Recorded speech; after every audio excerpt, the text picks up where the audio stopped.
In our previous video, we talked about the importance of clarity as one of the indicators of a thriving congregation. And I touched on briefly about the importance of deep connections.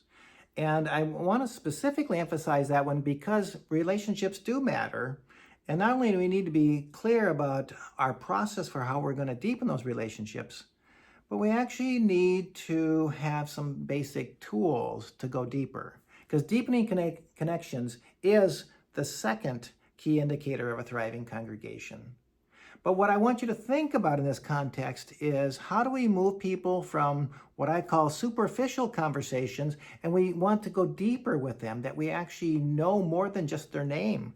We know their children's, we know their hopes and dreams, we know what's keeping them up at night. Are we sufficiently curious as a congregation to go deeper with building those deep connections? Are we willing to be vulnerable? Are we willing to go and introduce ourselves to other members? I remember as a church I was at in Naperville, Illinois, and one of the members who is a lifelong member there, mentioned, we did this little activity, actually deepening connections, talking about people and learning what we use this water exercise. And she went through this and she said, afterwards, she came to me and said, I'm so glad we did this exercise. There was a woman that I have waved at and said hello to for the last 20 years, and I've never known her name. And she said, and she did tell me once, and I forgot, and I was too embarrassed to ask again. So how do we set aside our inhibitions?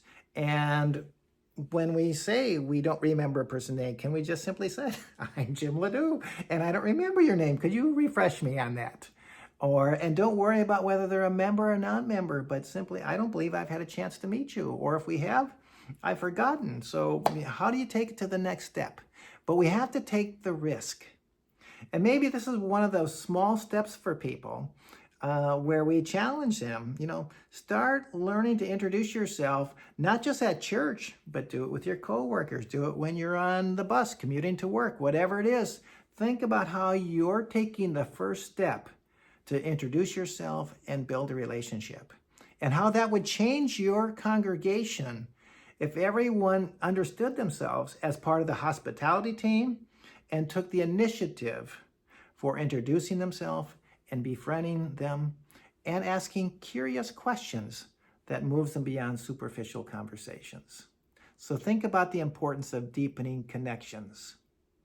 And lastly, as we talk about deepening connections, is how are we going to do it not only, again, within the congregation, but if we understand our homes as ministry outposts, do we have a plan to build relationships with our neighbors? Do we have a plan to go deeper with our coworkers? What are those partnerships, other faith communities, other organizations in your community? How are you building connections there? Until we actually name them and have a plan for how we're going to go deeper with those connections, they usually don't happen. Those ideas and suggestions become pipe dreams without a roadmap and an intentional plan to take the next step. So think about ways that you're going deeper with one another and how you can go deeper in serving as well as befriending the people in your community.